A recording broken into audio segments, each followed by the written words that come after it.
right, sorry about that false start. One of the problems when I'm traveling, I lost the signal, so I had to change the access.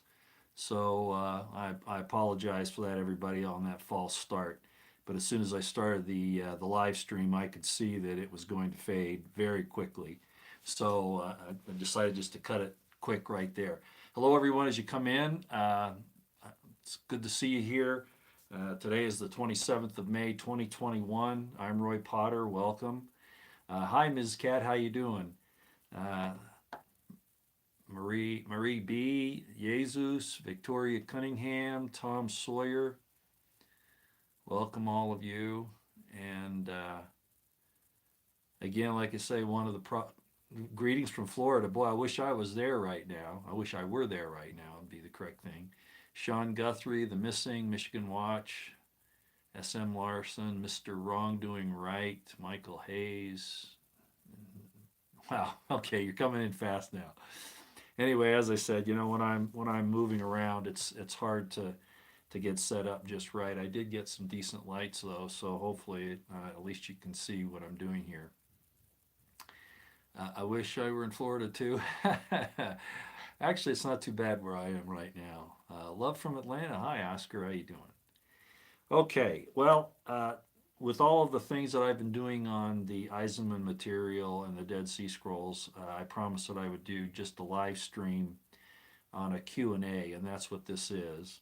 I brought, unfortunately, only this book. I don't have James' Brother Jesus with me. I do have my beat up Bible. I don't know if you all have noticed this before, but I lost the cover to this. It's really a beat up Bible. I've had it since high school. I think I've shown you what this thing looks like inside. You can see I've been serious, right, for many years. A lot of underlining, a lot of cross-referencing. Like I say, I lost the cover, so I had to make one out of some cardboard because this Bible's just too handy for me. You can see all my notes in the back. Again, I've been doing this for many years. Um, so I'm not kidding when I said I'm really deep into this, and so here we are. Um, Let me just go ahead and get started. I don't have a board today because I didn't really feel like I was going to need to write anything down because I'm going to try to pay attention to what you want to ask, and I can't guarantee I'll know the answer. This is a very complex subject. There's been 2,000 years of write over, interpretation, all kinds of things. So I'll just do my best. And if there's a question I can't answer, I will look it up and get back to you next time. I'll write it down here. Got a little piece of paper I can write these questions down on. A few preliminaries. Let me get these out of the way. Uh, if you all know what unconstrained analytics is, I've referenced it before. Stephen Coughlin, and Rich Higgins are part of that, if not the primary two men involved with it. They give out a lot of information, a lot of intelligence information. Rich Higgins, if you will recall, was the NSC gentleman in the White House that was thrown out by McMaster because he warned Trump about the coup. And Trump didn't have the guts to bring him back in. Just another example of Trump never standing up for people that stood up for him. Of course, Trump that's his modus operandi his whole life. He kind of stood up for Roger Stone, sort of. But anyway, I don't want to get on that. Stephen Coughlin and Rich Higgins have been very active, primarily on unconstrained analytics on the web and on Twitter. Not too much on YouTube, a few things, mostly interviews that they've been a part of. But they're stalwart men, and they've done a lot of work to bring out the truth. Interestingly, Rich, as most of you might know by now, I tweeted this information out. I didn't put it on YouTube, but Rich Higgins apparently had a bad reaction to the current COVID. I don't know what the circumstances were, but apparently he had some type of lesions develop in his intestine, and he needs to have some type of a transplant. And I'm not familiar with how that would even work. I've never even heard of such a thing. But if you want to, and I don't have any of the links here, I'm very sorry. Um, but you can look this. You can look him up on the web. There's a GoFundMe, I guess, for Rich Higgins to help pay for this surgery he has to have, which may have already occurred. I'm not sure. But at any rate, he was attacked by this disease or something akin to it. And I can't go into a whole lot of depth on that because, of course, it'll cause me to get this thrown off. But I have my suspicions that there's something else going on there because we also found out, we were wondering why Stephen Coughlin and Unconstrained Analytics had not uh, made any mention of Rich that we could see being in the hospital. Apparently, it's been since January.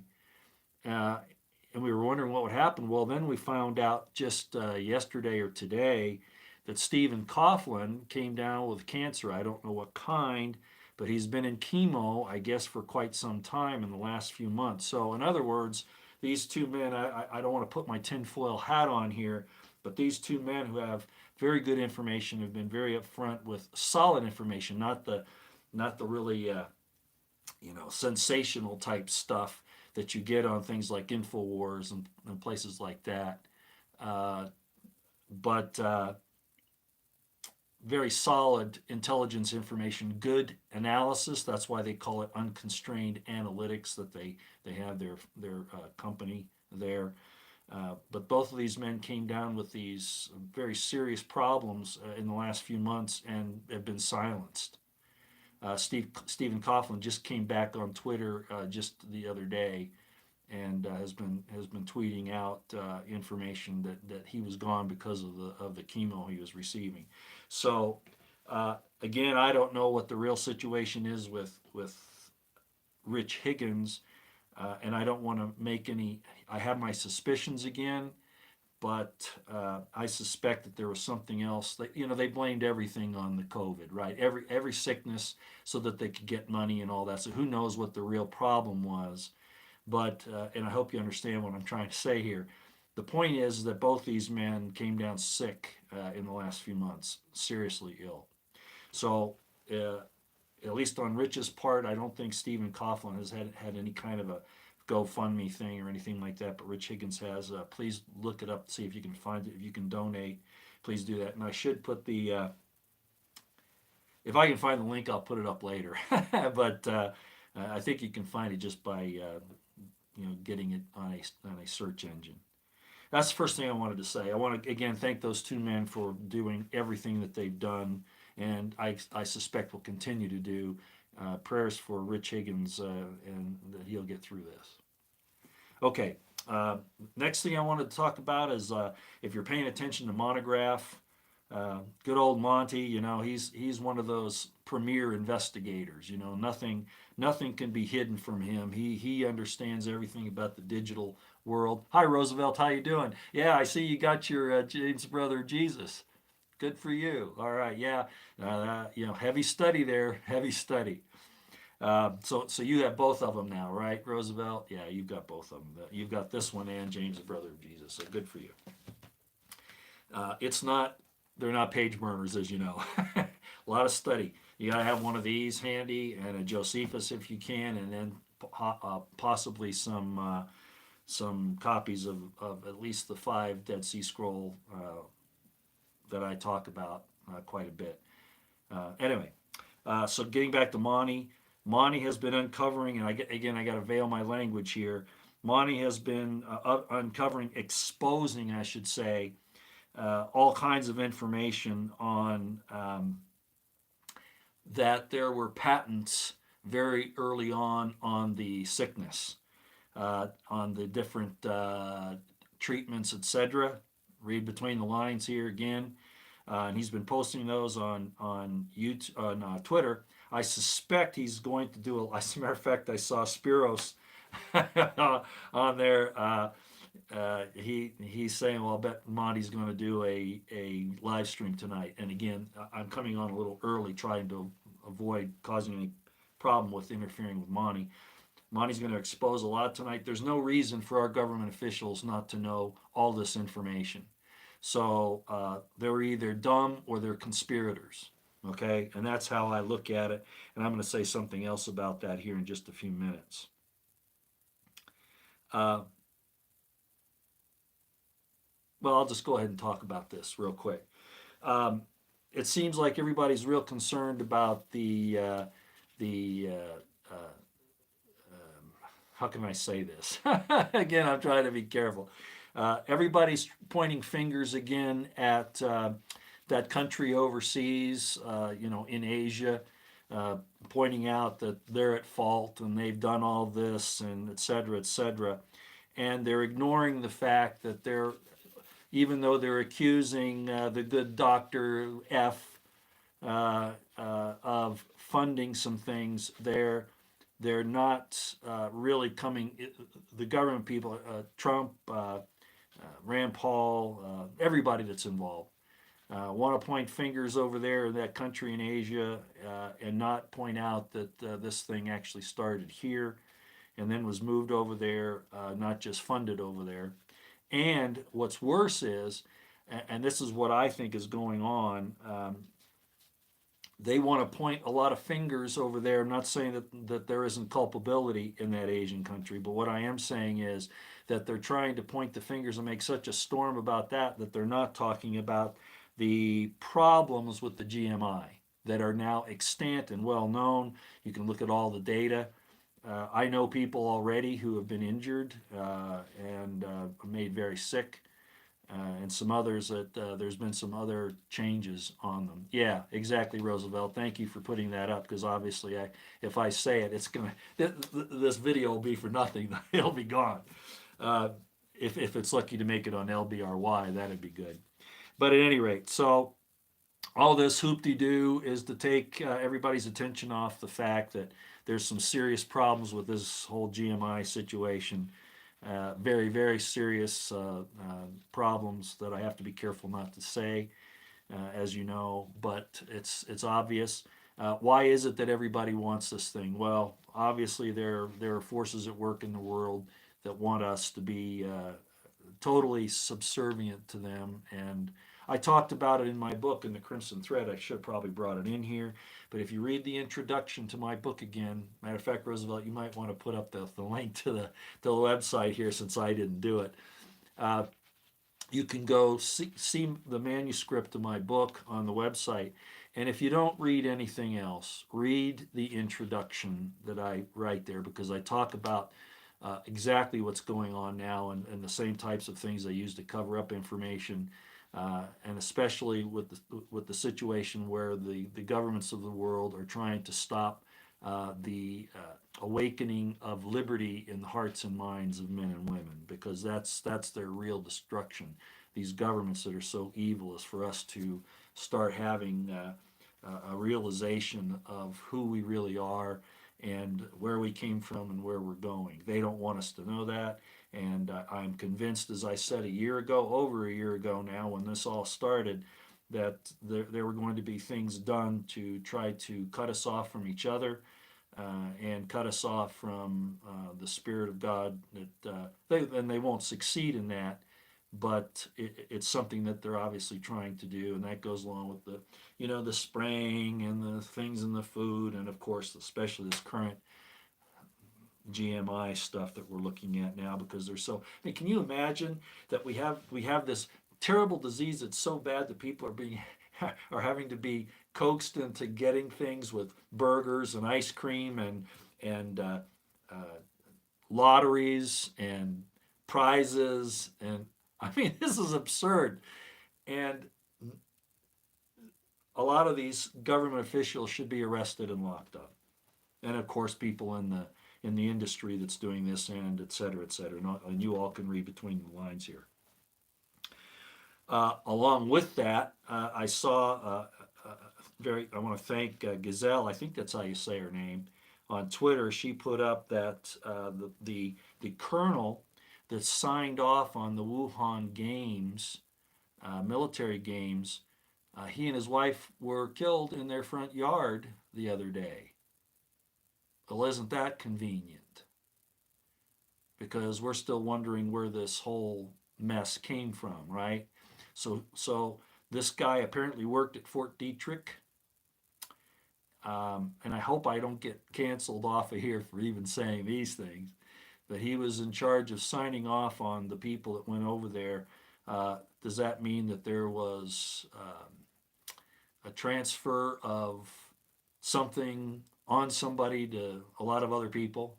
Well, the point is that he apparently knew something, and they're trying to make it look like it was an attempted burglary at first, and then a robbery, something like that. But these are all IC setups, cover stories. They say they have a suspect. Some patsy will probably end up shooting himself. Well, whatever. The colonel can no longer testify about what's going on here with this. Remember, Rand Paul said he wanted to have Dr. F investigated and not by Dr. F's own people. Well, that would involve testimony from somebody like this colonel. So he's no longer with us, and neither is his wife. So not good stuff. So this thing is just, and Trump, I got on Alex Jones again. I saw a little bit of it today as I was driving, and I didn't see it. I listened to it, and it's just the same old thing, the same old thing. He will not point the finger and call out Trump, and it's just I can't believe anything else Alex says from now on. With all the good information he apparently has, to not do this and call out Trump just puts everything else he says in question. David Knight, I was watching him the other day as he talked about this very thing, and I guess he's lost, understandably so, all respect for AJ, and made some comments that I think probably are indicative of where this is. We're not going to spend time on that here, though, okay? All right. Let's get into this. Let me cover one or two other things before I start taking questions. And Roosevelt, could I put you in charge of, because I can see you, Mrs. Cat, I've just seen you watch for bad folks that try to cause a problem. But if Roosevelt, you mentioned this not too long ago, that you would help with questions. If you see a question on the chat that you think is important, please put it, just mention it maybe with the highlight with your wrench. Okay, thank you so much. Yeah, when I'm ready, and it'll be just a couple more minutes here because I want to cover a couple of other things that kind of lead into where we're going with this, and some startling information that I just found out about. I had heard. Well, I'll give you the information when we get to it. I want you to be aware, we're going to cover this probably today, that there's an anachronism. Everybody says that the New Testament is the infallible Word of God and all of that. And so I want to point out something to you. I want you to go, if you have your Bibles with you, go to Acts chapter 5. And this is just one example. This one's important because it has to do, well, you'll see. Go to Acts chapter 5, and we're going to read...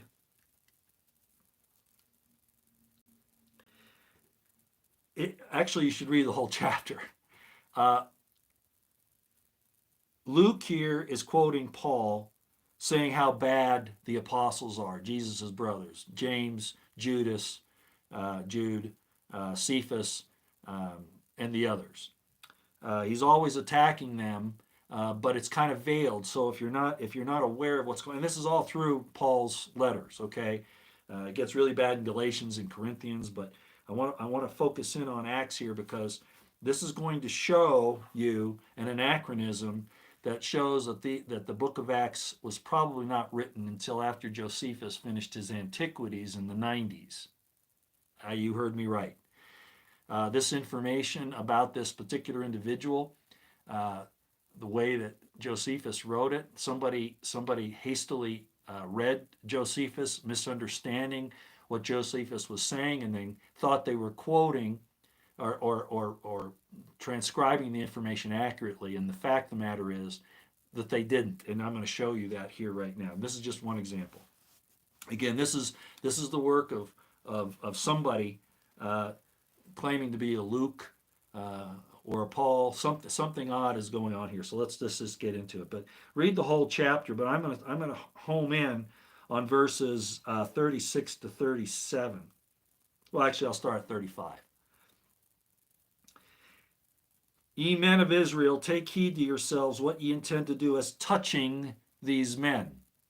For before these days, okay, that he's talking about right here, Theudas, boasting himself to be somebody, to whom a number of men, about 400, joined themselves, who was slain, and as many as obeyed him were scattered and brought to naught. Verse 37. After this, man rose up Judas of Galilee, Judas the Galilean, in the days of the taxing, and drew away much people after him. He also perished, and all, even as many as obeyed him, were dispersed. This was a hasty repeat of what they thought they saw in Josephus. What's the problem? The tax that he's talking about here, Judas the Galilean in the days of the taxing, that's in 6 AD. All right? The Theudas story is at Paul's time.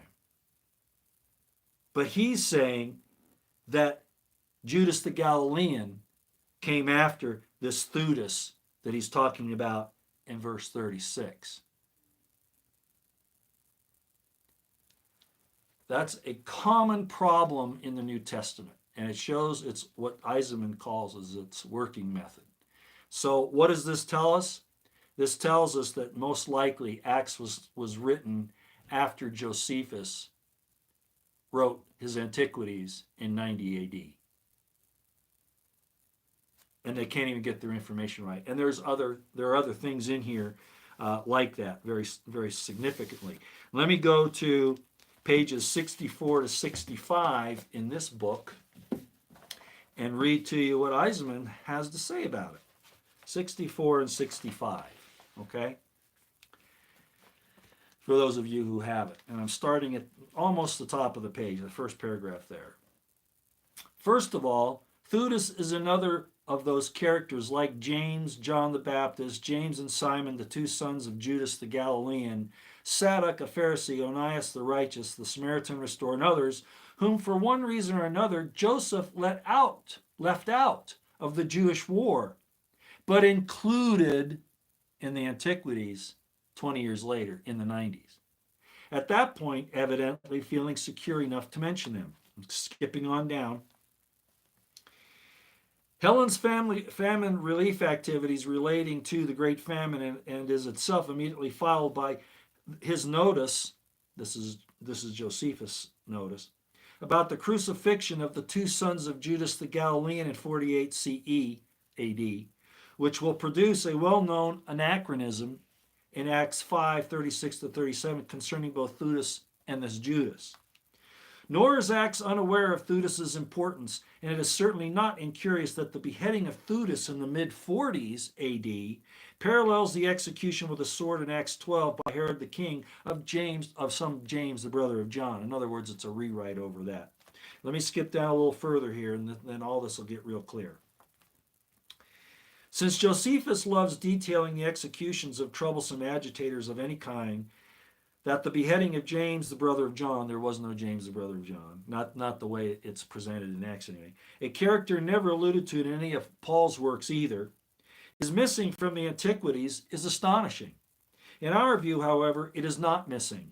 Rather, the concomitant beheading of Theudas at this juncture in Antiquities has simply been replaced in Acts by the execution of this James with a sword, and it is the brother aspect of the whole tangle of notices that provides the clue to the overwrite. In other words, it was Theudas, Judas, the brother of Jesus and James, who was beheaded, but they couldn't do that because it would cause some problems with some other naming of things that were going on, so they went back to this supposed James who was supposedly beheaded.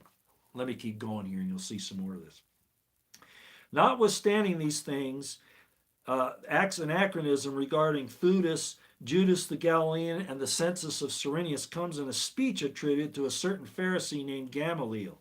We shall also have cause to discuss further below. This anachronism has to do with too hasty a reading of the notice about Theudas in the Antiquities as well. The problem is that Acts via Gamaliel pictures Judas the Galilean as both arising in the days of the census, that's in 7 AD, but coming after Theudas, whom he depicts as rising up before him and claiming to be somebody. There's Paul's somebody information. That's why I say this is a Pauline thing. Okay, the somebody, the sum of the super apostles. He always calls them the sum who think that they're somebodies. In fact, it is the unraveling of this anachronism that definitively dates Acts as having been written sometime after the publication of the Antiquities in 93 AD. The reason is quite simple. The notice about Theudas' beheading in the Antiquities is immediately followed by both the panegyric to Queen Helen's own famine relief activities and the notice about the crucifixion of Judas the Galilean's two sons, 47 AD, as in Acts 5:37, the destruction of Judas and his followers. It is at this point that Josephus adds the statement describing Judas, which Acts then carelessly reproduces, oblivious of the anachronism. In the Antiquities, this reads, that same Judas who caused the people to revolt from the Romans at the time of Cyrenius came to take a census of their belongings. This represents the source both of the presentation of the birth of Jesus in Luke and the anachronism represented by the faulty chronological sequencing in Acts at this point. So I'll leave that there for you. Those who have the book, those are the types of things that you need to look at so that you can understand, again, what this anachronism is that the quote obviously came from a misreading of Josephus after 93 CE in the Antiquities, when they thought that Theudas, who was beheaded, who was Jesus' brother, came before Judas the Galilean in 7 CE. And Theudas, Judas, who was Jesus' brother, was, historically we know this, was beheaded in about 47 AD. So they reversed those two, and that's a common mistake in the New Testament. So those who say it's infallible, that it's your historical record and all that, those are the kinds of things you need to look at and understand the working method and why. And I'm going to go to one more thing here, and then I'll go to questions. What I didn't know about was I kind of heard on the side back in the early 2000s. I never met him in person, but he and I exchanged information because I was putting my book together, The Crimson Thread, at that time, and even after.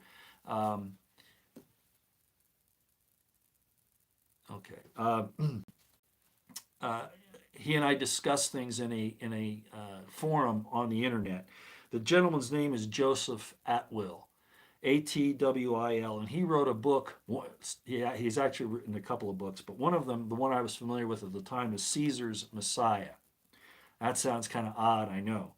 Well, here the last couple of years, another book has come out by James Valiant, and I think you pronounce this guy's name, his first name is Easy Warren, but I think his last name is Fay, but it's spelled Fahy. So James Valiant, Valiant, and Warren Fay, Fahy, wrote a book called Creating Christ. Now, one of the things that we find, and this is just some background information, does anybody know what the early sign of Christianity was? What was the earliest sign of Christianity that we have? Does anybody here know? I'll give you a hint. It was not the cross. Okay? It was not a fish. Very good. The real Captain Jack. Very good. It was the fish. More to the point, it was a fish in an anchor. When you see, for instance, in the catacombs of Rome, Donatello's Shamash, no, it was a fish. Yeah, it was a fish. Fish, and particularly with an anchor. In the catacombs, where they have the first archaeological evidence of the early Christians in Rome, the burial place for these Christians, it's the signage is the fish and the anchor. Okay, Well, the fact of the matter is that the Flavian symbol was the fish and the anchor, and it originally came from the Seleucids. But Titus and Vespasian used it to identify themselves. So if you look on a coin of the period, especially with Titus's or Vespasian's head, on the opposite side, on many of them, thousands of them, is the fish, the two fish, and the anchor. So what is going on here? It's as I've said, Rome got involved with infiltrating this messianic movement in Judea and in Palestine generally, and co-opted it. Paul was one of the insiders, one of the agents that assisted in that. And then to further muddy the waters, after Josephus, at first, and we talked about this a few videos back, after Josephus called Vespasian the Messiah from the Jews, that part of the world, he would be the world Messiah. In other words, he was calling him the Messiah. And then we saw that Rabbi Zakkai also did that, and he was the one that Vespasian and Titus gave the synagogue in Yavne to, who then developed Rabbinic Judaism and the Talmud. The Talmud came out of that. He didn't develop the Talmud, but that whole movement, the Rabbinic Judaism, came out of that. And the thing was that Christianity and that Rabbinic Judaism were okay with Rome. And you might say, well, what about the martyrs and all that? Well, the martyrs were those that they tied to the Messianic movement still, the Zacharii and the Zealots, etc. So at any rate, the fish anchor symbol was a symbol of Vespasian and Titus. And of course, Vespasian was considered the Messiah, God in the flesh, and Titus was the Son of God. They usurped the Christian movement, and it became Roman, based on the emperors being gods and sons of God. Again, I was aware of Joseph Atwell's book, Caesar's Messiah, back in the early 2000s, and we talked about this problem quite a bit. But now this James Valiant and Warren Fay have come up with Creating Christ. You might want to get those. And I shouldn't throw this much information out to you.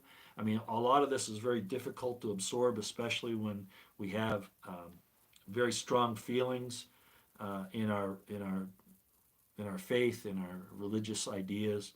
But it goes back again to what I said, why I decided to do this when Roosevelt presented it to me. And he was very good in doing that. The truth has to win out.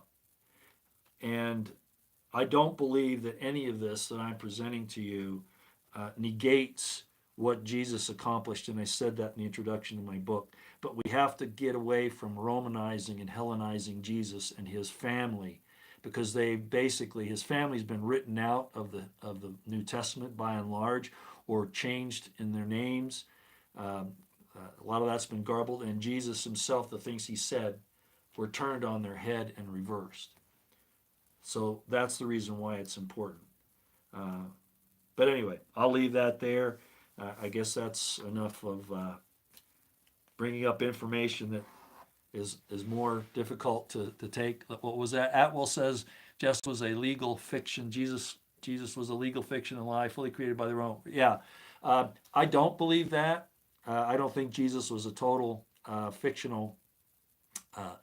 The Jesus of the New Testament is the way they present Jesus in there. They took some of the sayings from Qumran, from James and the brothers of Jesus like Judas and Cephas, Peter, etc. A lot of the quotes in the Qumran documents, they use those, but then they Hellenize them, or they totally reverse them. For instance, being friends with the Romans was totally out of the question, and yet in the New Testament we see, like Romans 13, where you're supposed to to believe that since God is in charge of all the authorities, that then the Romans were put in by God, and you need to pay your taxes and have table fellowship with them and turn the other cheek to them and kiss them and hold their hands and et cetera, et cetera. Rome absconded with the Messianic movement and changed it into the Christology, Pauline Christianity, because they could control the religion that way.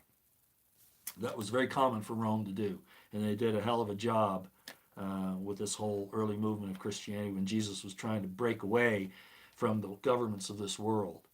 And we could get into where that ends up and what's going on now. But as I said, when I saw what Trump did, pretending to be a friend, and he basically turned his back on everybody, the only person he's concerned about is himself, that's exactly Paul. For instance, well, that's enough. I'm going to take questions, Roosevelt. Let's go ahead and get into it. I think I've probably beat on everybody's head enough today. Okay, and I'm going to keep my glasses on so I can see what's going on here. All right, okay. Christianity is just a Kabbalah deception. Christians believe to have it all in the heavens, but Jews receive all in earth in this life. Judeo-Christian opposite deception. Kabbalah, as you'll find out as you read the New Testament code in James, the brother of Jesus, as I've said, and I knew this even before I got a hold of Eisenman. Kabbalah is a deeper study of the meanings of the Hebrew words and letters. It became this other thing in the Middle Ages after the Talmud and after the Zohar the Zohar is a mystical writing on the Kabbalah. And then it was taken from there to, like I was telling you about the problems with Aleister Crowley and the Black Kabbalah and all that there. But Jesus used the Hekkelot, which was the earlier form of Kabbalah, and Eisenman talks about that, or at least he mentions it. Let me see here. I kind of forgot what. Christianity is a Kabbalah deception? Not quite. The Kabbalists didn't do that. The Romans did, Roosevelt. So what they did was they Hellenized, Romanized, and pacified the Jewish Messianic Messiah movement, made it into a pastoral pacifist religion that would just go along with the Roman Empire. So it wasn't Kabbalistic at first. It did become spiritualized, supernatural, and all that at the time well, almost early in the 2nd century.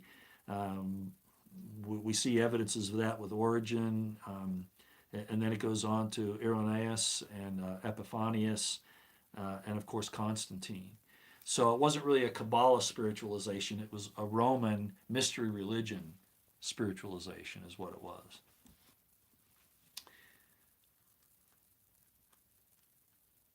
It seems to suggest 120 at Pentecost were. I'm not sure what your question is there. I might have to come back to that whole. I think you want to follow the Jesus you are researching. Now I wouldn't put a fish on my car. What is a good symbol? Actually, the cross is a good symbol of Christianity, the true Christianity, because the cross is actually the Tav, which it goes along with the Alpha and Omega, the Aleph Tav. The cross was actually the early. This might disturb you a little bit, but it wasn't the Star of David that was the original sign of the true God, or of Israel. It was the cross, and one of the things you can find out there. I'm trying to think of who did this. I think Trey Smith of God in a Nutshell. I think he did this. I'm not real sure, but if you take the information on how the camp was set up of the Israelites after they left Egypt, how they set it up in the wilderness, in the desert, when you lay it out with the numbers that they give for the distances and all of that, guess what it becomes? It's a cross that's moving across the desert floor in the wilderness. So the earliest symbols for Israel was a cross, and that would flow into Christianity as well. So the problem is that it was put aside with the Roman influence, with the as I mentioned earlier, with the fish and the anchor. So what occurred was, again, Josephus and Rabbi Zakkai said that Vespasian was the Messiah and Titus was the son of the Messiah, the son of God. And so to push that, they pushed their symbol of the fish, which you had the fish, the feeding of the 5,000 and the 4,000 with the fish and all of that. In my book, it was a military code, but certainly it was also a situation where Vespasian and Titus took these pronouncements by Josephus and Rabbi Zakkai to heart, and they put their symbol into the catacombs in Rome to show that that was the new Christian symbol. So it went from the cross to the fish and the anchor. And somebody asked about who was at Pentecost. Yeah, it was primarily a Jewish thing. It wasn't Christian at all. It was something they did every year. It was a feast day, a Jewish feast day. What a deluded dude. Love that Trump. Be prepared. Trump's already screwed you, Leah. Sorry, he's screwed you so bad. But I'm not here to argue that. Yeah, Trey Smith is good, but he's very pro-Trump. Well, he goes along with, and I have nothing against Kim Clement, who was a very boisterous prophet. But one of Trey conveniently puts aside. He talks about the prophecy that Kim made that Trump would come in, and that he leaves off the part where he said Gates would fix our finances. Gates is our enemy. He's not fixing anybody's finances. Maybe the New World Order's finances, but no. So Trey Smith is good though, and everybody makes mistakes. I don't hold that against him, but he's very pro-Israel government, the state of Israel now. Of course, Trey is. He thinks that fulfills biblical prophecy, but that would he would find some disagreement even amongst Orthodox Jews, as I've talked about. And there's a Torah Jew on Twitter. It goes by Torah Jew or Torah Jews, I think, and they talk about this whole problem with that anti-Zionism isn't anti-Semitic, and they don't agree with Israel being a nation state. And there are some other things, but that's okay. Trey's a good guy, and he does a lot of teaching, so I appreciate most of everything he says. And if people don't agree with me, I'm not going to get upset about it. You met Kim Clement long years ago, Mama Bear, Papa Bear? Interesting. Yeah. Okay. Are there any other? Let me look for you here, Roosevelt. Do you think Jesus knew? Okay, here we go. Roosevelt saying, hopefully I haven't missed a lot of your other questions, Roosevelt. Okay, yeah, okay. Roosevelt says that there's a question. Do you think Jesus knew that the tax money was going to be used to kill Christians? If so, why wouldn't he have warned them? I think that's a good point. Jesus would not go along with paying the tax to the Romans, even if he took a Roman coin out of a fish's mouth. No, he would not go along with providing the Romans with the means to kill his own people. He wouldn't do that. So no. The tax money, it had more to do, actually, however, Roosevelt, whoever asked the question, the real problem with the money wasn't even that. It was the idolatry that was on it, because all the Roman coins, as I just explained, had the bust of the emperors on it, like Vespasian. In Jesus' time, it would have been Tiberius. Before that, Augustus. On down the line, Claudius, Caligula, Nero, and then Vespasian and Titus, etc., etc. So those were forbidden under Jewish law. So that's why they had the money changers in the temple. People had the Roman coins with the idolatry on it, and most of the really Orthodox, I don't want to say Orthodox, the very zealot, xenophobic, committed Jews wouldn't even touch a coin like that, because it would be holding something that would pollute them. So what they did do is they had these money changers in the temple who people would come in with the Roman coins, and then they'd give them the Judaic coins that would have pictures like of the menorah, or maybe a plant like a palm tree or something like that, but not a god, or something pretending to be a god like the bust of the emperor. So and then of course the problem was that they would charge those people an inordinate amount for the money exchange, kind of like what you get, even worse than what you do now when you go and exchange money. Let's say you're going from the United States to, say, some European country, and you exchange for their currency. They always take a good portion of your money. Well, these money changers in the temple were ripping the people off big time because they knew that they had, you know, a captive audience. So that was really what was going on. So, but yeah, in the long run, Roosevelt, yeah, he would be against anything that provided Rome with the means to wage war on them or put them into slavery. Absolutely. Okay, let's see. Cheryl Pruitt's here. Hi, Cheryl. How you doing? I think she's looking into a lot of this study too. And again, I know it's very disturbing. It's like this situation with the anachronism in Acts, and like I say, there are lots more like that. Is render unto Caesar what is Caesar's Pauline fiction? Yeah, render unto Caesar. Jesus didn't say that, and I talked about that before. And if he did say it, it would be definitely if that's Titus's or Vespasian's or Tiberius's um, bust on there, they can have it. I don't even want to touch it.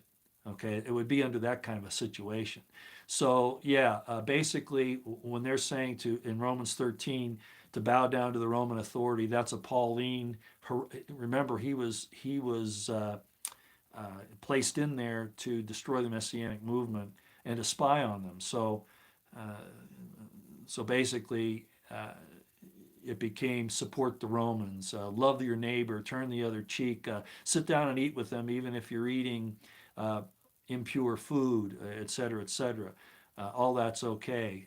Jesus would not have gone along with that. And James is a good example. Now, I have maintained that Jesus didn't totally accept um, the strict stakes that were put up in the Qumranian community. I personally don't think, as Eisenman, that if you, and I've said this before, if you find James, you found what Jesus was exactly like. No, I don't think that's the case at all. One of the things you see in the Dead Sea Scrolls, and I think I mentioned this to you today, Roosevelt, when you asked me some of those questions, is that in my book, you notice it's a military operation both by the Romans and Herodians, as opposed to the Messianic Zealots, Sicarii, Qumranian Essenes. And so the Essenes weren't stupid. They kept people's names. They'd write in very general terms. For instance, they'd say the teacher of righteousness or the branch, uh, that kind of a thing, and not actually name the person. Well, that's what you call operational security, OPSEC, and communication security, ComSec. And so they were practicing that then. So they didn't let on who the leaders were. And that's why in my book, the Romans are constantly trying to find out who the leaders of this organization, this opposition to them, who the leaders are. So it's really there. As a matter of fact, the evidence, and Eisenman doesn't really get into this, but I do believe that they knew they had a guy there that they thought would be the king of Israel at the time, and I do believe it was the person that you would know as Jesus. And they called him the branch. It would be very much an identification from Isaiah, the root and branch of Jesse, et cetera, et cetera. So they were there. They just didn't name them, and that's an OPSEC ComSec situation. And that's the reason why you don't find it in the Dead Sea Scrolls. But I'm certain that they were protecting the royal family that was coming into power. They thought they were protecting it. And after Jesus died and his family fled, which is the way I looked at it, and they're not mentioned very much in the New Testament after that, Paul and Luke and those guys conveniently drop them off the map. Eisenman shows that Judas James became the leader of the Qumran community, but the leader of the Qumran community wasn't necessarily the king in waiting. And I think it went to Judas at that point. He became very, very much involved in the leadership role. As a matter of fact, I just read that earlier, that anachronism where it's talking about Theudas, who's really Judas, the brother of James and Jesus, is leading some people out into the wilderness, and the Romans go after him and behead him. So he was the leader. He was the military commander, just as I show in my book. He took over from Jesus when Jesus was crucified.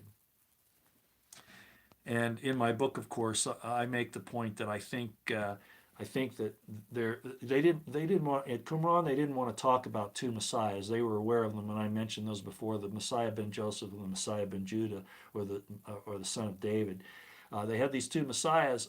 Eisenman makes a good point that they bring them into one individual there, and that's possible. But the question is the branch situation, and the idea of the suffering servant, and the idea that Joseph was the father of the family. He was Ephraim actually was the birthright son. So I make that argument in my book, meaning that the kingship was there. And Eisenman goes through some of the Genesis situation with Judah, and I mentioned this several videos back, where it says when Jacob, Israel, is blessing his sons, and he says to Judah, a scepter shall not depart, the scepter shall not depart from Judah, nor a lawgiver from between his feet. These are all idioms and cultural statements, but let me say that again. The scepter shall not depart from Judah, nor a lawgiver from between his feet, until Shiloh comes. Well, Shiloh is in the Ephraimite area, and what that's saying is that Judah will rule for a while, in my estimation, but that eventually it will go to the patriarchal king of the family, the father of the family, which would be the birthright son. So that's why I say that that Teheb that Josephus mentions, that he doesn't call him the Teheb. We get that from the Talmud, but this Ephraimite Josephite leader, Messiah, the only thing in Josephus that comes close to Pilate crucifying somebody of some standing is this Teheb individual, and he does it in Lydda. And again, it's over leading the people against Rome is really what it's about. So in my personal opinion, I think this Teheb, there have been arguments that it's Simon Magus and some other people. But in my estimation, and I'm not saying I'm 100% correct on it, but it would seem to me that, again, that Jesus would not have stayed, and I think that's shown, that he didn't stay in Qumran that much. He was certainly a part of it, but he was out doing his other things, as was Judas. As a matter of fact, it even talks about in Josephus the sons of Judas being beheaded. So Judas, the brother of James and Jesus, definitely had kids. Well, he was next in the royal line. James had kind of stepped out of that, but I think that might be not quite exactly true either, but we'll just take it for what it's worth at this point. Judas, though, was in the royal line. As I make the point in my book, he and Jesus were kind of at odds with each other on that, arguing over the birthright. Whether or not that actually happened, I don't know, but it's obvious that Judas had kids because Josephus talks about it, which leads me to believe that Jesus, being in the royal line, would have had children too. He was definitely married. So anyway, boy, that's all. I get into some real deep stuff, don't I? Let's see if I can see anything else from Roosevelt here.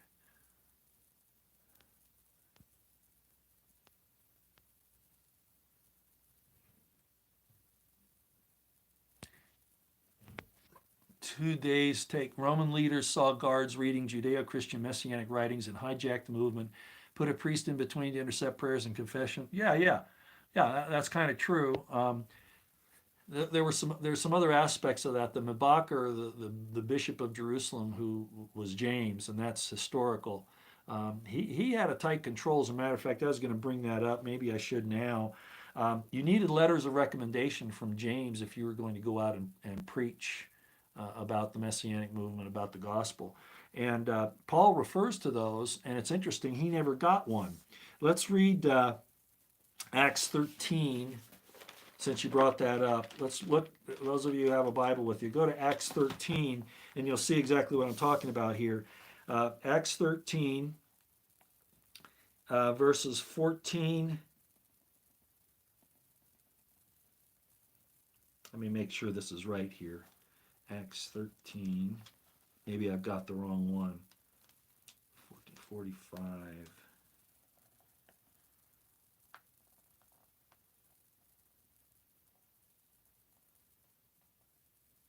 I've got the wrong one.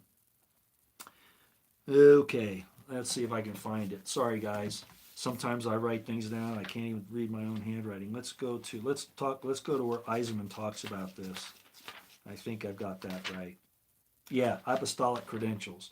If you've got New Testament code, go to pages 372 to 374, and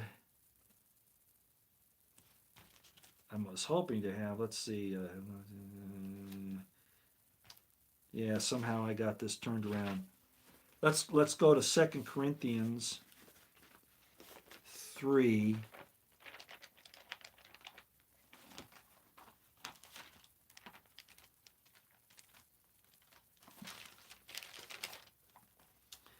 Okay, 3, 2 to 3. No, that's not it either. I can't read my own, again, traveling and I lose stuff. Let's see if I can find this.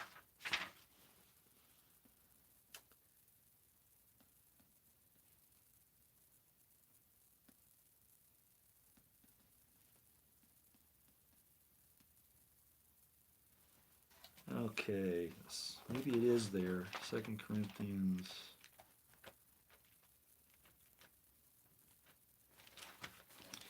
He talks about having to have letters of recommendation, and he doesn't want to do that, although he got a letter of recommendation from the high priest Ananias to go and kill people, but he didn't want to have a letter of recommendation from James because James wouldn't give him one, so then he had to belittle that whole thing. So let's see if this is it here. 2 Corinthians 3. Yeah, he kind of alludes to it here. This isn't the best one, but in chapter 3, verses 2 to 3 says, "Ye are our epistle written in our hearts." Oh, here it is. It is. I did have the right one. Chapter 3, verse 1. "Do we begin again to commend ourselves, or need we, as some others," in other words, those sent out by James, "epistles, letters of commendation to you, or letters of commendation from you?" So see, James wouldn't give him one, right? So he belittles that idea, but he took one from the Herodian high priest. "Ye, the people, are our epistle written in our hearts." In other words, I can't get one from James, but you guys like me, so, we're together on this and against James. "For as much as ye are manifestly declared to be the epistle of Christ ministered by us, written not with ink, but with the Spirit of the living God, not in tables of stone, but in fleshly tablets of the heart." Paul was an expert at rhetoric and dialectic and debate. James was very well instructed by the priesthood.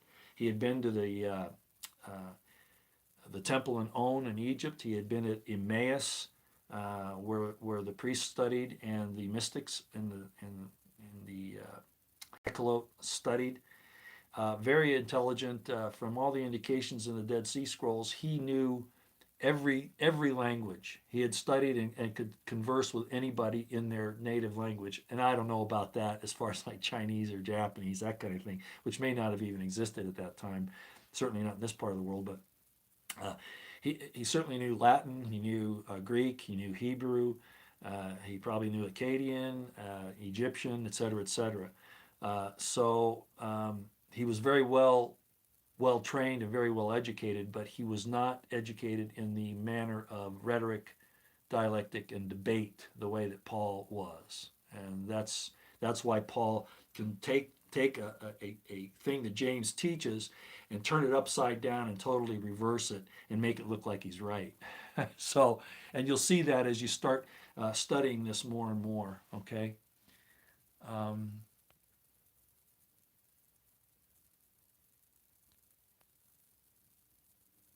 Yeah, Charles Stewart. Sophistry is another good word to use to describe what Saul Paul was expert at. Exactly. Exactly. Okay, Liza Jean. Hi, Liza Jean. How you doing? I want to see if I've missed something here from Roosevelt on anybody's. Yeah, this is funny.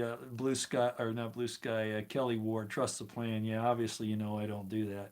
I consider Trump to have been a net, a trap, and he's never turned around and helped anybody but himself. I understand about the handwriting. Yeah, if you mean the paleography, Mama Bear and Papa Bear, is that what you're talking about?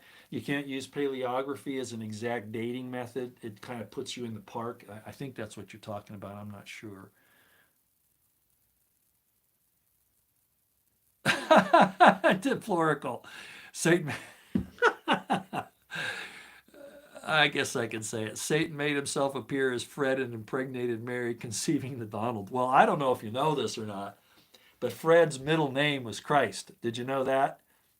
And of course, Mary is Donald's name. He definitely thinks that he is the Messiah, or at least of that line. He definitely thinks that.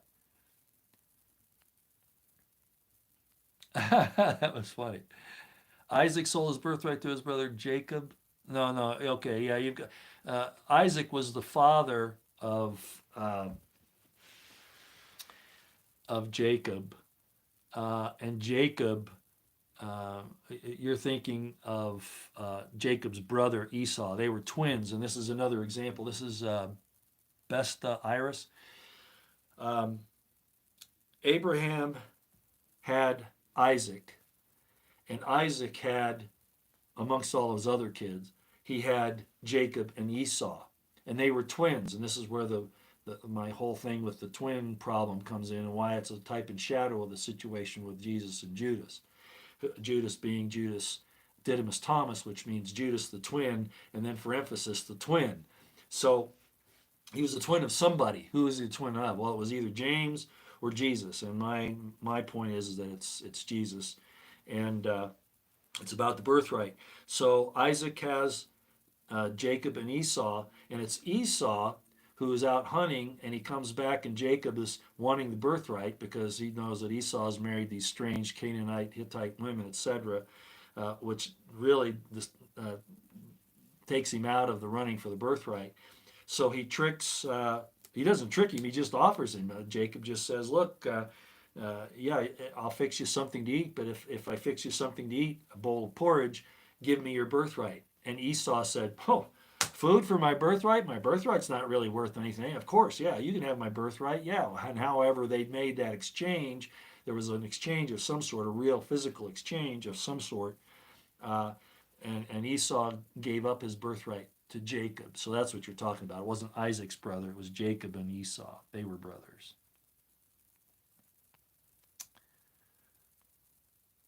Yeah, 2 Corinthians 3 mentions letters of recommendation.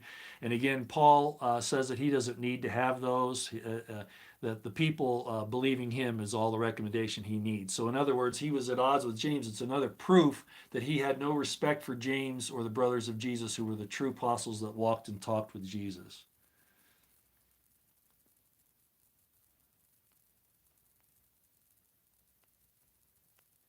Oh, you don't have to worry about being late, Liza Jean. I didn't tell you I was going to be on. You know how I just pop on when I get the opportunity. And I'm traveling again, so, I just have to take it as I can. Yeah, we already did that. Okay, from Marfugal, really. Roy, do you think Jesus knew that the Jewish laws would be used against future generations, Noahide laws, so he taught the two commandments instead? Well, Eisenman defends the Noahide laws. Those of you who have his books, well, maybe not so much defends them. He explains how the rabbis pushed it, especially the Talmudic rabbis. And there's some basis for understanding uh, the basic ideas of how we should treat each other. My major problem with the Noahide laws is the idolatry situation, because if you worship any other god other than the Jewish God, the Jews say that they can kill you for it. That's my problem with the Noahide laws. I'm not so sure they know what God they worship. So to institute the Noahide laws is a problem in that regard. Um, so, in to answer your question, do you think Jesus knew the Jewish laws would be used against future generations, Noahide laws? The two great commandments really solve all of it. Just and there was and I told you about a Rabbi Hillel, and there are some questions about that. He was a Pharisee, very much tied to the Romans and etc. Uh, but he was asked a question, and it's even in the Talmud, and Jesus picked this up as well. Um, could you tell us the Torah while I stand on one leg? A student asked him, and Hillel said, "Sure. Uh, uh, do not love the Lord thy God with all thy heart, might, mind, and strength, and don't do to your neighbor what you wouldn't want done to you." Basically, it was don't do that to another which you hate. Well, Jesus, of course, said the same thing, the two great commandments. So, and that's why I push, and people have found fault with me for saying, I don't even care if you, because they don't really understand what the name Jesus Christ is. A lot of people and I don't mean to insult anybody, and maybe I'll explain this in a minute, but Jesus Christ isn't really the idea of a person. Um, and Jesus would not expect you to worship him as a person, even. He said, there's only one good, and that's my Father in heaven. Uh, so, and we could get into some more detail on that. But the two great commandments, righteousness, do what's right at all costs, even if nobody else does what's the righteous thing to do. Make sure you do it.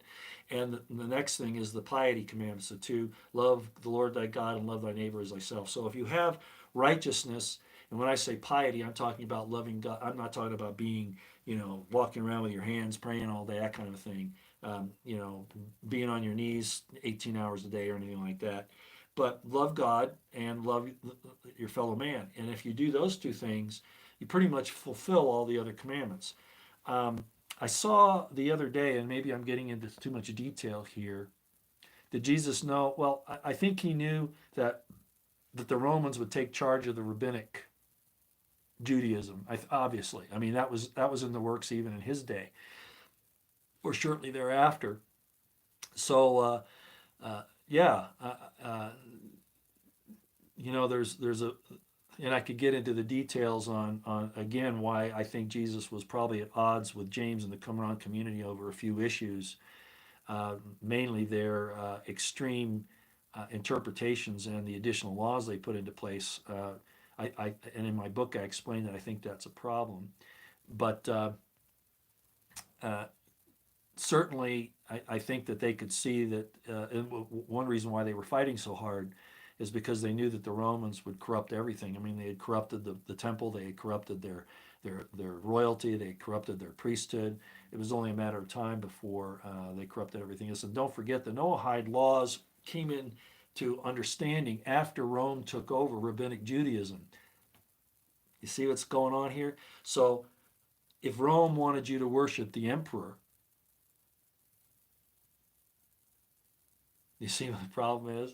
If you don't worship the emperor, you get waxed. You get whacked. So there's some problems with that, and I think Jesus, as anybody could in the period, knows that there was a problem with the Romans having that kind of power, and I'm probably getting too verbose on that, but hopefully you understand what I'm saying. By the way, Jesus Christ. Um, Really, the name Yeshua, Yesha, is in the Dead Sea Scrolls, but the connotation is it means he saves, meaning God. He saves. Um, the anointed, the God, he saves. That's what it means. So Jesus Christ, I've quoted several times where Jesus said, blasphemy. He's quoted as saying, but it makes sense.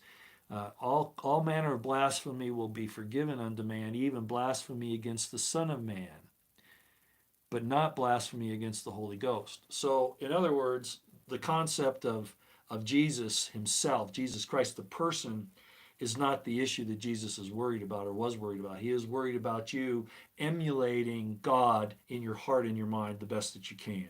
Righteousness and piety. So the name Jesus just means he saves, or God's salvation. Now, could it be a personification? Well, I'm not saying that it wasn't amongst the Essenes and the early Christians, but the concept of Jesus, this is going to hurt some people's feelings, the concept of Jesus being God incarnate in the manner that most Christians believe it today, that wasn't instituted until very near Constantine. Irenaeus, Epiphanius, Jerome, Augustine. It definitely was not a first century concept whatsoever. Whatsoever.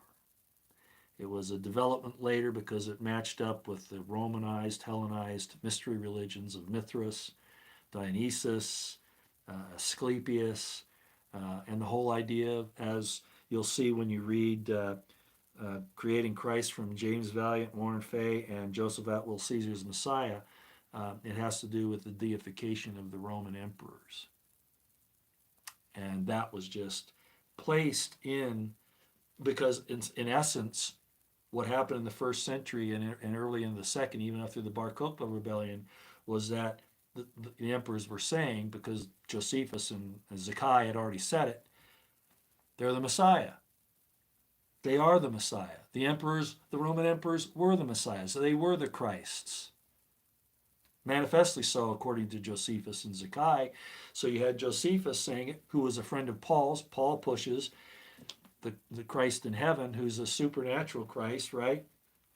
Not the Messianic Christ that James and Judas and Cephas and the apostles knew, but this new creation that resembled more of a Roman mystery religion than the true Messianism of the first century. And then Zacchaeus did the same thing under Rabbinic Judaism, so the emperors said, yeah, we're Christ. And that's why I brought up the situation with the fish and the anchor in the catacombs in Rome, and of course it being for the Christians, the early Christian symbol, because it was Roman. They had changed it from the Messianic Israelite movement to a Roman mystery religion, with the emperors being the Christ, fulfilling Josephus and Rabbi Zacchaeus. So I didn't say it, although I think historically you can show that happened. But James Valiant and Warren Fay in Creating Christ make a very good argument about that. And like I said, I discussed these very same concepts with Joseph Atwill, the author of Caesar's Messiah, back in the early 2000s. Okay, let's see what I'm missing here. No, I don't discourage questions. Absolutely not. I appreciate questions. I don't need to be attacked. I'm not trying to to force anybody to even look at these things. But if you're here, I assume that you at least want to hear what I have to say. So that's no. I don't discourage any questions. I may not see all of them. As a matter of fact, damsel, Bob, anyone is allowed to disagree, but not. Yeah, exactly. Yeah, I don't care if you disagree with me. I mean, that's going to happen. That's why I'm making all these. Oh, Bob Fole, I've seen. Yeah, he's been I've seen Bob before. I think we've had him thrown off of here before. Yeah, he just wants to start arguments. I mean, it's like I've told a lot of other people, Bob. If you want to say something, you can say it. But if you want to present your case, start a YouTube channel. By the way, Roosevelt, I don't know if you saw it. You wanted me to answer some questions on the website that had come up, and I did access it, but for some reason or other, when I click on the names, I don't know what I'm doing wrong, but I don't seem to be able to answer them with I'd almost have to write down their email address, I guess, and then type it separately. But anyway, there was one guy on there. I think he goes. Well, I'm not going to mention his name. I don't want to embarrass him. Might even be this Bob Fole guy. I don't know. But I know who he is as far as looking at his stuff. And he says that I blocked him. Well, I did, because I told him that Twitter is not a place for a doctoral debate. It's not going to do it on Twitter. So I told him to go ahead and start up his own thing, and that's fine. But he wants me to, argue with him again on the website. And just so you know, Roosevelt, I'm not going to do that. I'll answer a question, and if people don't agree with me, fine. Put up. I mean, I don't expect to be right 100% of the time. I mean, nobody is. Not even Eisenman's right 100% of the time. Although, you know, you know what I mean. What's the purpose of Acts 5, 1-12? Was this to scare people to give up their possessions? There's another place in Acts about people giving up all their possessions. Oh, well, for Paul, it was, of course, he'd want that. I mean, he's constantly talking about uh, since the sacrifices in the temple aren't working, let's give me money because the rabbis say that giving money is a great thing. So he wants money. Yeah, but in the Jamesian community, they did have a thing where you would, and this is in the Dead Sea Scrolls. It's in the community rule and the manual of discipline. Um, where when you come to the community, you basically give up everything to the community, and then they dole back to you a stewardship. Acts 5, 1-2. Let's look at that, and I'm sure that's what you're talking about here. 5, 1-12. Yeah. Now,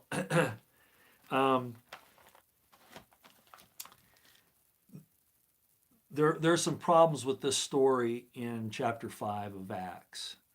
There's some interesting problems here. One is the name of the person, Ananias, because that was the name of the high priest that was responsible for killing James.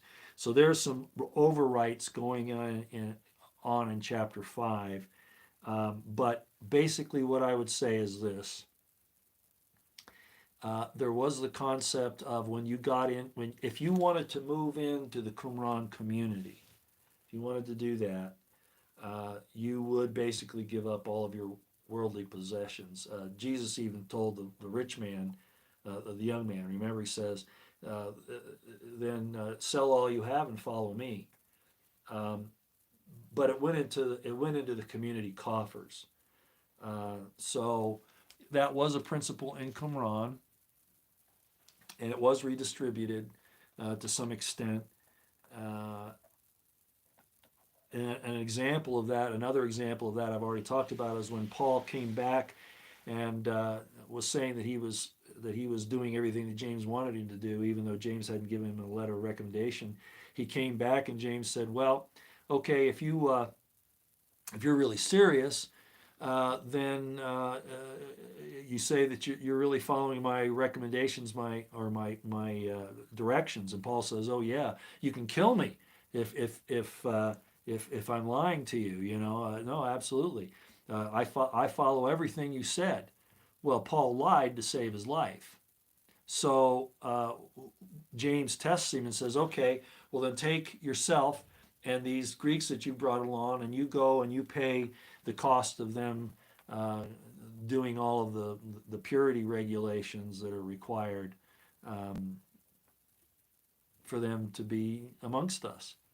So he puts on Paul the requirement to pay the expenses, is what I'm saying.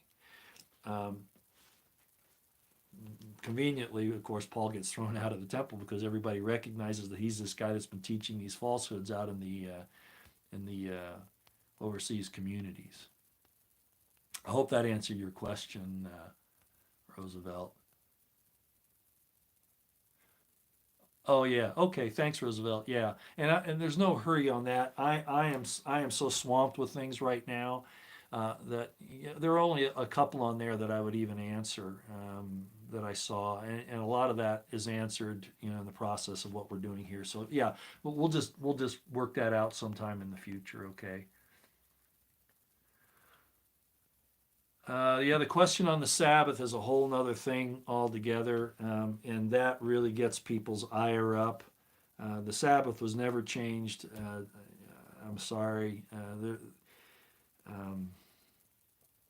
I'm not going to get into that right now, though, because the Sabbath actually isn't even Saturday. You have to understand that the Hebrew calendar is based on a sidereal sun calendar. The moon has some aspects to it, and a lot of this changed under Rabbinic Judaism. but the Sabbath actually rotates amongst some days of the week. Now, what they did at Qumran was they worked out a calendar of 364 days, I believe, and then it had an adjustment that happened. I think it was every 7 years.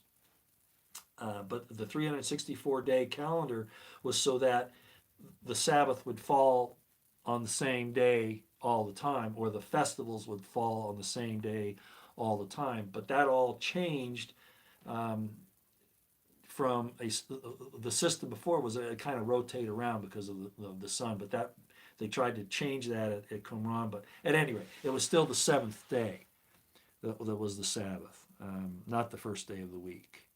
Okay, just so you know. That was changed by to match up with. I know Jesus was supposedly resurrected on the first day of the week and all that, and that's why the Sabbath is on Sunday now. But that's really not the case. As a matter of fact, the question of even the day that Jesus was crucified is according to the actual calculations. Um, that wouldn't change. It would still be the same. Anyway, we'll have to get into that some other time because there's some really detailed mathematical things there that the Israelites and the Jews, the priests would do to calculate those days. So, but it was changed by the third century into Sunday, which matched up with the pagan day of Sunday, the worshiping the sun. Right. Okay. Yeah, the Seventh Day Advances. Saturday is a better day than Sunday, but in fact, it rotated through depending upon when the festivals and the Yom Kippur landed. You couldn't have two Sabbaths back to back, for instance. It had to be a 7 day separation. So that's why it would sometimes change the days of the week, and they tried to fix that at Qumran. Oh, Chuck Baldwin, absolutely. Oh yeah, he would blow a gasket over all this, Walter. As a matter of fact, Pastor Chuck Baldwin, and I were on the same blog that Joseph Atwell, who wrote Caesar's Messiah, was on. We were all on this um, uh, doctoral dissertation exchange on this blog site, on this forum, and I actually had some discussions with Chuck Baldwin, but yeah, he would definitely blow a gasket on it because he would the concepts of the New Testament, as even Eisenman would say, the general idea is very nice. And there's nothing wrong with organizing your life accordingly, but you have to know about, well, maybe you don't have to know. If you want to know, you can find out that Paul was not in the best interests of Jesus and his family. You find that out, and I've mentioned some of it even today with the letters of recommendation and him calling the super apostles and those who think they're somebody but they're really not. I have as much right as these guys who walked and talked with Jesus. That kind of an attitude. They don't know anything. My gospel is actually better than theirs, and if anybody teaches any other gospel than I have taught, let them be accursed. Well, he's telling people to curse James and Judas and Cephas, the very brothers of Jesus who walked and talked with him. So when you see that, in my estimation, you need to take that into consideration about what Paul's motives are. But as far as the general concepts, if people want to order their life around the New Testament, that's fine because I think basically, it does some good things, a lot of good things, but it's also a trap. And I think that our discussion here has shown that because if you are going to accept somebody like Paul, then you're going to accept somebody like Trump. Now, Chuck Baldwin doesn't like Trump at all. So I don't know. I remember having the discussion with him on the principles of both Joseph Atwell's book and mine, The Crimson Thread. And basically, he didn't like the fact that I showed that Jesus was a messianic leader. In other words, he was a general, basically. He was a real king. He didn't like the fact that I said that there were twins. Yet the type and shadow is all through the Old Testament. I just showed you one with Esau and Jacob, and of course there's Pharez and his brother, um, and Cain and Abel, etc., etc. He didn't like that, and he certainly didn't like Jesus being married.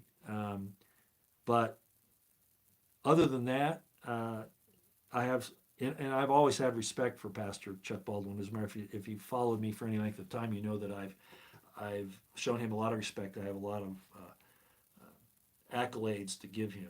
I mean, he stands up against the government every day. But if he understood it, and I don't know why he doesn't, but he's definitely not a Pauline Christian with his attitudes about government and about liberty. He's not a Pauline Christian whatsoever. But you're right. He would come unglued with some of this. The Quran was communal based. Yeah, there's a difference between communal and communist. Communist is force. In the communal situation, you came in and you didn't lose everything. It's not like you lost your possessions. It's that they took it into the central repository, and then they doled you out what would be called your stewardship. In other words, they give you a place to live, food to eat. You got to keep all that, but the concept of tithing was tied into that, and it wasn't forced. You did it. Here they do it by the barrel of a gun. You can see what's going on in the government right now about how this whole thing is coming down, right? It wasn't like that there. It was total liberty. The royal law of liberty, the perfect law of liberty. And you could withdraw it at any time. But if you withdrew it, then you had to, go outside the community. You couldn't be there because they didn't want you to contaminate the community, because they were getting ready to go to war with the Romans, and they wanted to have purity so that they could have the help of the heavenly host. Mrs. Cat, what about the Trinity? I think I've talked before about when you say amen at the end of a prayer, for instance. That's Aleph Mem Nun. That's a perfect representation of Father, Son, and Holy Ghost. But it's not the Trinity concept and I'll just say this again, I'm going to get probably some Christians, especially Catholics, upset. It's not the Trinity of the Nicene Creed. That's not it. Like I said, that'll get a lot of people upset. But actually, this is going to sound Gnostic. By the way, the Gnostics we ought to talk about sometime. People like to claim that there are Gnostics running around now and that they're teaching Gnosticism, not Christianity, like that would be something wrong to do. They just don't really understand it, because there's a current modern Gnosticism that really isn't the ancient Gnosticism. Jesus talked about the mysteries, right? James in the Qumran community talks about mysteries. It talks about gnosis, which is the Greek term for knowledge, right? There's nothing wrong with that. What I'm going to say is going to sound kind of like Gnosticism, but it kind of goes. Let's see if I can explain this again. Remember, I talked about a few videos back where Satan, Lucifer, the serpent, was in the garden and said, if you eat of the tree of this knowledge of good and evil, you'll be as the gods, knowing good and evil. You'll become gods. Well, that was in the program anyway, but people misunderstand. It's not to replace God. It's to be an heir with him. It says it in the New Testament. Those who make it, right, will be, and Paul even says it, will be heirs with Christ, joint heirs with Christ and of all the Father has, right? So, well, what's that? Well, Jesus said, all power is given to me on heaven and earth, right? So what would that mean for you? And then I gave the example of God saying that Moses was an Elohim, a God to Pharaoh. So, the Trinity. What is the Trinity? Well, you're a perfect representation of the Trinity in yourself, right? You have your spirit. You have your body. And that makes a soul. So that perfect representation of a Trinity, of the three parts that make up the image of God, you are that. Now, people get upset with that. But you're a living manifestation of what the real Trinity means. Remember, in the Garden of Eden, it said, God fashioned Adam out of the dust of the ground and breathed into him the breath of life. So you have the physical, you have the spirit coming into the body, and then he does what? He becomes a living soul, the Son. So you have mother, father, son. Each of you is a perfect representation of that. The spirit from God, Father. The body and become the soul. The spirit and the body are the soul of man. So you have all three of those represented in you. And that was expanded to the idea of this God. I'm probably not explaining this part well, but Jesus said, remember, in the New Testament, he talks about, I and the Father are one, okay? But I pray that all those that you have given me will be one with us. And I explained the difference between polytheism and monotheism in the Israelite mind, in the Hebrew mind. The difference was that you have polytheists, you have a God over the water, a God over the air, a God over the forest, a God over the mountains, a God over the sky, a God over the planets, a God over the sea, et cetera, right? Well, that's a bunch of separate gods kind of doled out to all these little different things. Well, in the Hebraic idea, it's that they are all one. They share the same attributes of God. They all have the same purpose. They're not delineated out like that. They are one. I and the Father are one, and make all them that you have given me one with us. So that's really the concept. I don't know if I explained that very well, but you have it in you. The kingdom of heaven is within you. I didn't say it. They quoted Jesus as saying that, and basically James would go along with that. Abiru religion. I don't know about that.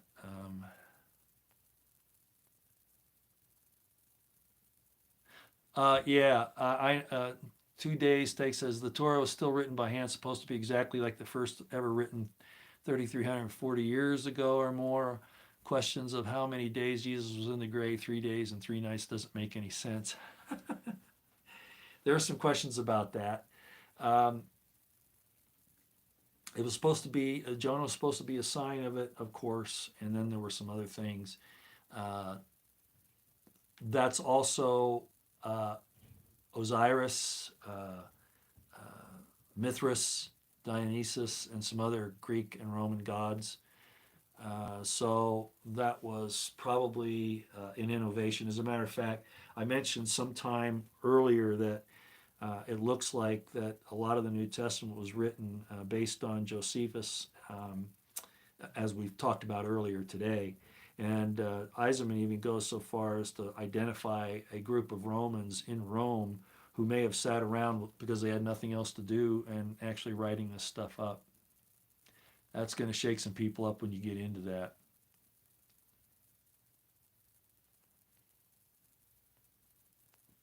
Yeah.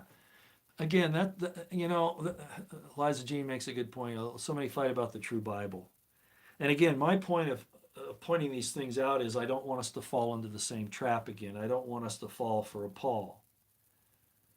These people like Trump will tell you what you want to hear and then stab you in the back. And Paul, as you're going to find out as you study this stuff, as I've already brought out, is exactly what Trump did to us. And that's why I think it's applicable to talk about it today, because they're not done with us yet. What are your thoughts on the blood atonement? Ooh, Jerry Fulton. Yeah, that's going to get into some deep things. I'll say it this way: nothing that I look at takes away from what Jesus did. It's why he did it and how he did it that's important. That makes the main difference.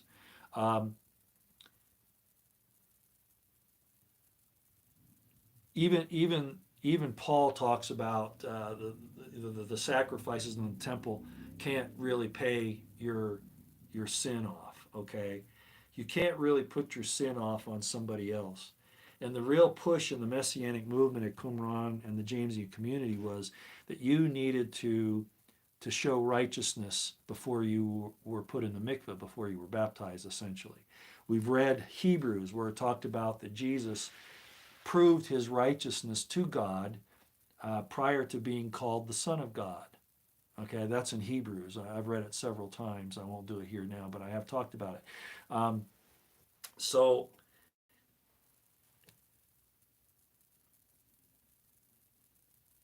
what the atonement comes down to, in my estimation, is probably very similar to the Christian idea, but it's very selective. I don't think it's universal. Um, and Jesus gets to choose who it's going to apply to. I guess that's how I'd explain it at this point. I don't know if that makes much sense to you, but Rutro, this will get people upset. Which one, Roosevelt? I know a lot of things I say will get people upset. Yeah, yeah. Communal society has to be a righteous one. What did John Adams say about America? He says, the Constitution was written for a moral society, and it's no good for the government of any other. Well, that's the same thing here. A communal society needs to be a righteous one. You have somebody unrighteous in it, and it's going to fall apart, which is exactly what happened. So that's why they were so concerned about purity. But I think they did go too far, especially on the situation with and I've talked about it to some extent. I think that the lifelong celibacy of James is not according to Torah by any stretch of the imagination. By any stretch of the imagination. So something else was going on there. They may have been trying to hide his posterity. I don't know, something weird, really weird going on there with him. I haven't quite figured that out yet.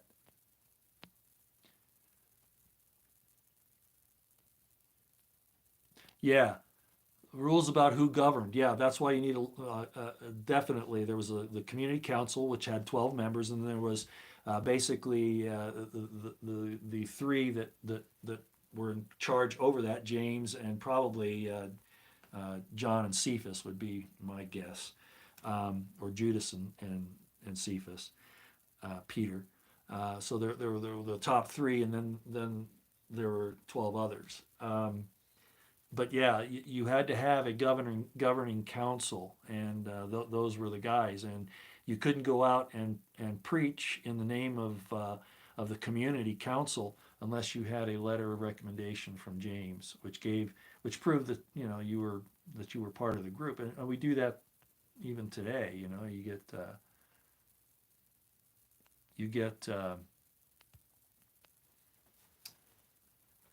When you go to work for somebody, you have some kind of credential, right?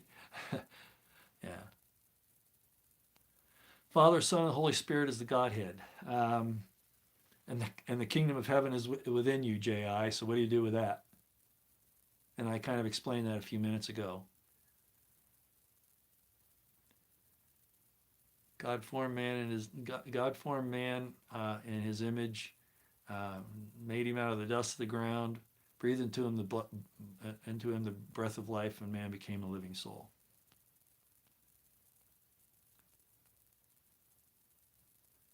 Yeah, Bobby Wells, that's true. He has given us power to become sons of God.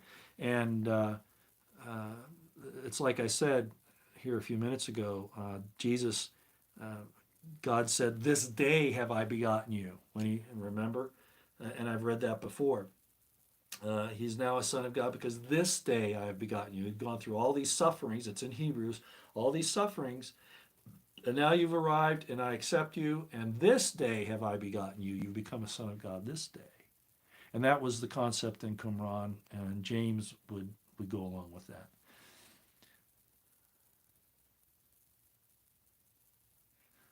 Okay, yeah. Thanks, Roosevelt, for stepping in there and answering. You've already gotten into some of this stuff, I can tell. How long have we been going? Oh my gosh, an hour and 39 minutes. Okay, Marfugul said something here. Well, you're addressing that, Roosevelt. Thank you for doing that. Abiru, the Hebrew Habiri, were the children of. Oh yeah. That's right. Hebrew comes from Abir. Abir was one of the ancient descendants of Noah, of Shem. Uh, yeah. So yeah, Abiru is means the Hebrews. Yeah. Yeah, Trump is a great example of modern day Paul. Absolutely. And that's why I thought this whole discussion was important. Zohar, yes, Rick Thorne. I studied the Zohar back in the 90s. It's been a while. But as most people know, I talk about the Kabbalah quite a bit. The way I use it isn't the way Aleister Crowley used it, and it's not wicked, it's not evil. It's studying the letters and the words and the spaces between the words, the mathematics, the gematria. I've talked about that before, and yeah, I actually had I took classes from a Kabbalistic rabbi. Of course, it had the Talmudic spin on it, so I was careful of that. But yeah, Zohar, the Bahir, the Sefer Yetzirah, yeah, all those.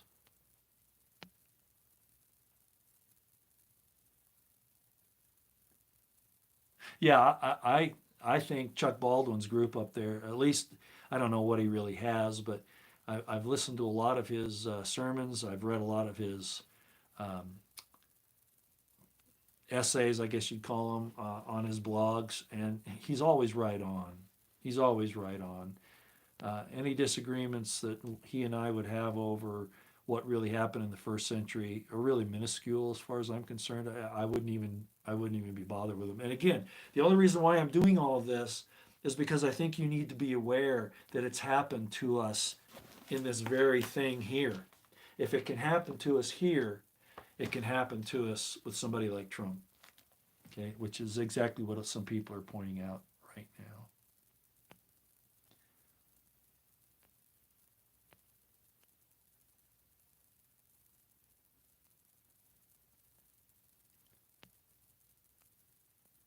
If we ever needed a son of God, now is the time. We're all supposed to be that, Roosevelt.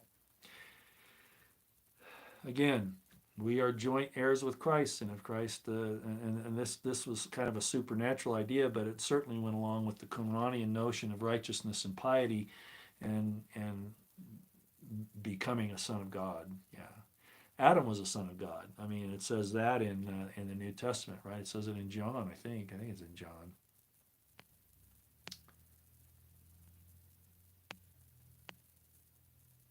Oh wow! Somehow I got way down.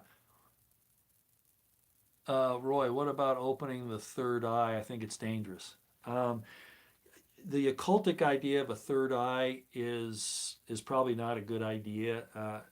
I don't go there. I believe in spiritual discernment, which could be considered the same thing, but your spiritual discernment has to be based on righteousness and uh, a respect and honor of God and your fellow man, like I've said before. So discernment is definitely a gift. It can you can work on it, and it can either be given to you as a gift from God, you just have it, or you can develop it by study, for instance, like what we're doing here. But the third eye, in the way that the occultics do it, yeah, I don't think it's a good thing. Is all this stolen from the Sumerians by the Hebrew? Well, uh, there are commonalities. I mean, every group has taken something from another. That doesn't make it wrong, Brietta Iris. It doesn't make it wrong. You apply it to your own circumstances, and that's okay. Again, it comes down to the two great principles: righteousness and love. Love God and love your fellow man. If it falls in that area, then you're probably okay. Do you believe in a physical second coming of Jesus Christ? Ooh. uh, I've talked about the Perusia is how it's normally talked about, the delay of his coming. I talked about that. I think that there were some evidences of that at Masada, that the Romans really didn't find a bunch of people that had committed suicide up there. Uh,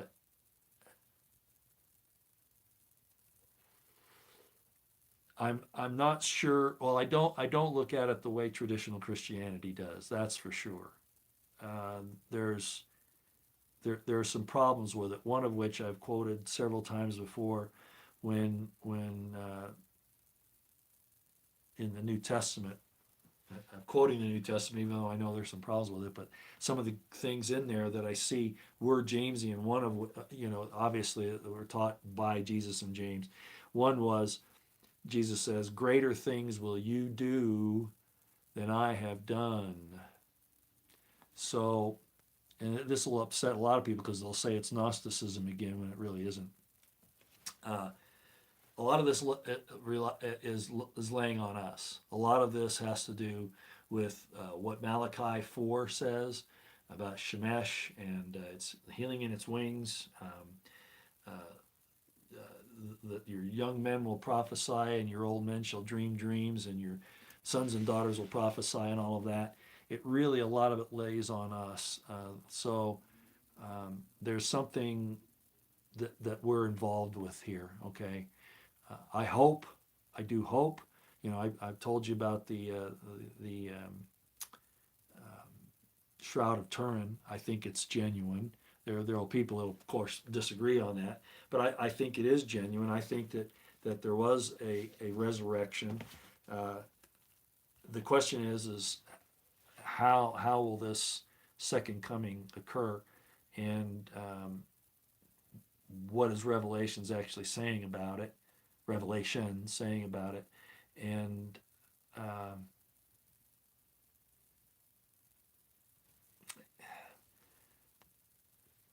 we'll see. I hope so, because I don't think there are too many of us that can fix this. Sarah Brown, Roy, what do you think about the Nag Hammadi texts? Those are the Gnostic Gospels, etc. There's good stuff there. There's historical information. You have to be careful with them, uh, but they're not that far off from the problems with the New Testament. To be honest with you, uh, as I explained a few minutes ago, it really looks like Acts wasn't written until after Josephus wrote his Antiquities, and they used the Antiquities, which were written and published in 93. They were published in 93 A.D., which is only a half a century or so away from the Gnostics. Let me give you a little background. Is Chuck Baldwin a 501c3 tax exception? I didn't know that. I didn't think he'd accept it, so I didn't know that. But see, that would be a problem in my book. Um, so getting back to the Nag Hammadi texts, by the way, uh, they do believe that the Messiah will return. Okay, so there's something to that. I'm just not sure exactly what the circumstances will be going back on the second coming business. I don't believe in the rapture as the traditional Christianity talks about. As a matter of fact, the evidence is just too much against it.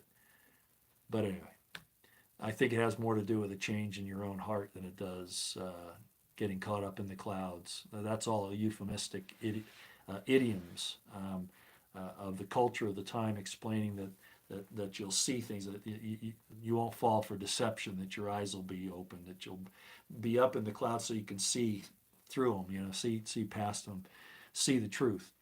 What do you think about the Nag Hammadi? Again, Gnostic Gospels. I've talked a lot about the Gospel of Thomas. I like it a lot.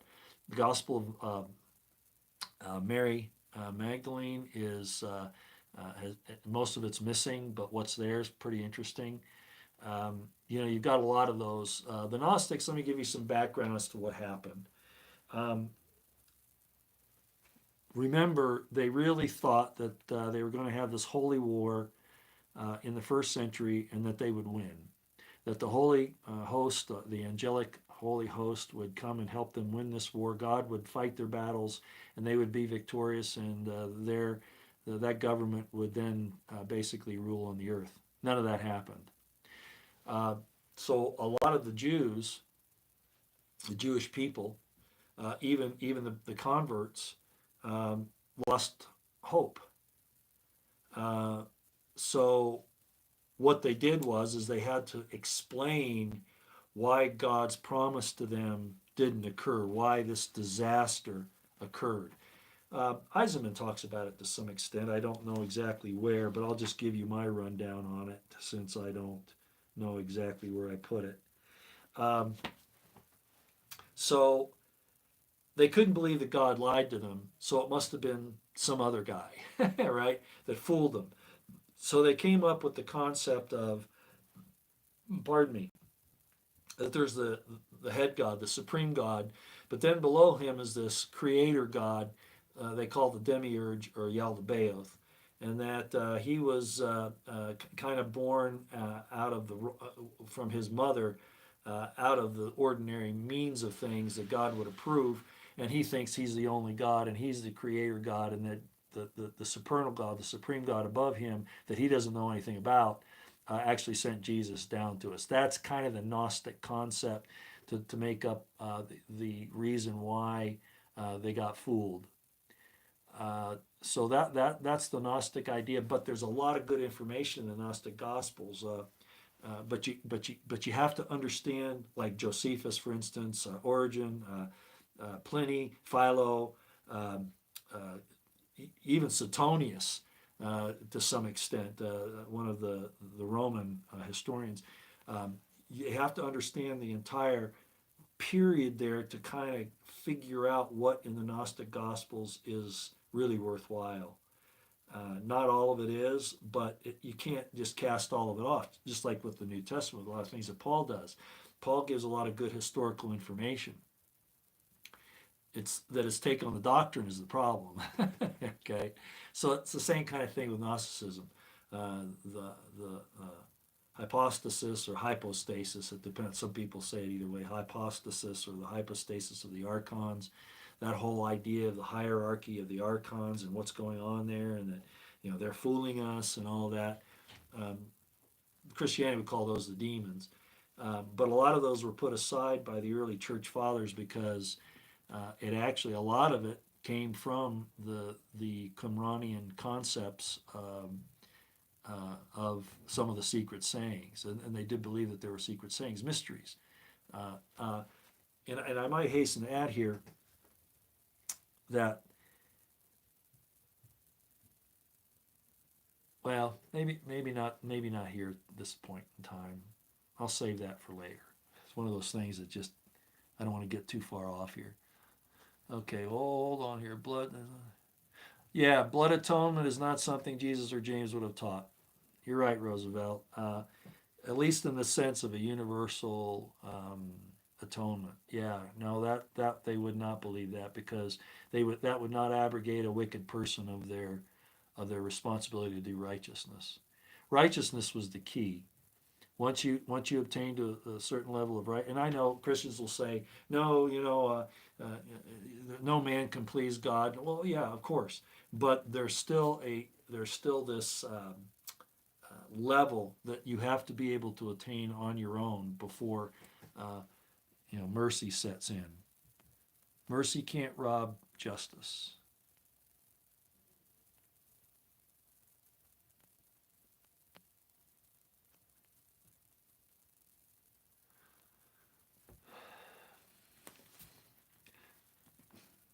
Okay, the idea of communion of the Eucharist, even the concept of drinking blood is anti Jesus, is anti uh, what was taught. No, you can eat and drink in remembrance of somebody, like you have a birthday party, and you get together and you eat and drink and celebrate a person. Jehovah's Witnesses don't like that, and some Christians don't. But the idea of eating and drinking in remembrance of somebody is one thing. The idea of drinking blood, that's that's not anything that James or Jesus would have gone along with whatsoever. Whatsoever.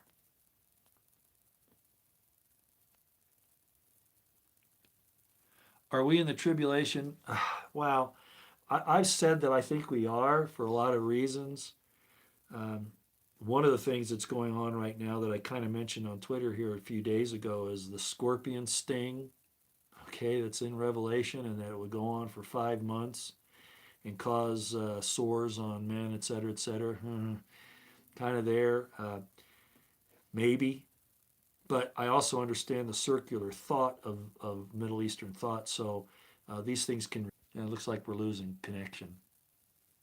Sorry about that. We lost connection there. If I lose you, thanks for coming tonight, okay? It's possible we're going to lose it here. I'm surprised it's been able to go on this long. So, I don't know what else to say about that at this point.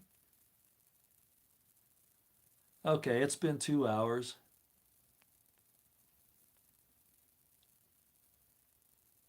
Well, Mary Beth, actually, Isaiah said he didn't want.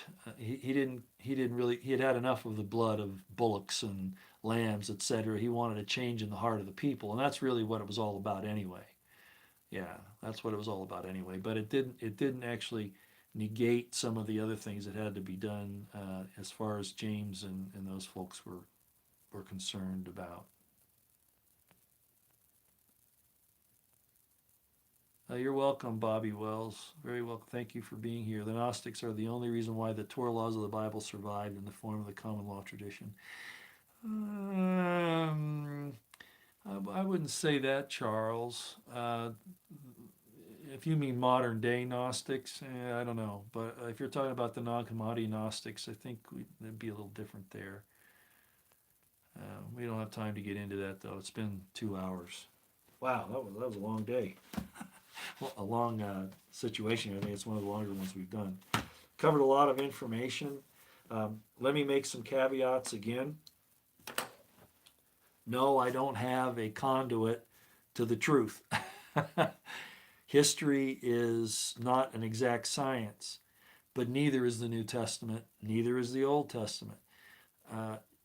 Again, beyond any other dogma or doctrine, above any of them, seek to do righteousness, seek to love God, and love your neighbor as yourself. Because that's really what it's about anyway. As I mentioned earlier, Jesus wouldn't get upset if you didn't know his name. You don't have to know his name. You have to understand the concept of God's going to save you if anything does, and that you have a responsibility here to do righteousness and to do right by your fellow man. All of the other, and the Christians hate this, I know they do, because they want to insist that Jesus said that you have to know his name and know him. Well, I'll just ask Christians this: do you really know him personally?